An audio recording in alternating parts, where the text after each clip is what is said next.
সদস্য বরিশাল সদর 5 আসনের গণমানুষের আস্থাভাজন নেতা কুশল বিনিময় করবেন নেতা আবু নাসর রহমতুল্লাহ ভাই। ভাই এবং বোনেরা, দীর্ঘদিন যাবৎ এই মাঠের পাশে নদী ভাঙনে আমরা যখন দেখতে পাচ্ছি যে স্কুলের মাঠও কিন্তু নদী গর্ভে বিলীন হয়ে যাচ্ছে। সবাইকে ধন্যবাদ। আসসালামু আলাইকুম। মুরাদ ভাই উপস্থিত হয়েছেন। শায়েস্তাবাদ ইউনিয়ন পরিষদের ভারপ্রাপ্ত চেয়ারম্যান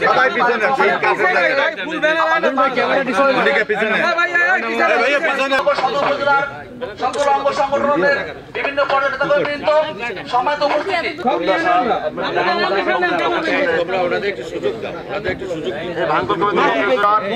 জনাব আবু নাসির রহমতুল্লাহ ভাই আমাদের মধ্যে উপস্থিত আছেন স্বাস্থ্য ইউনিয়ন বিএনপির অন্যতম নেতা।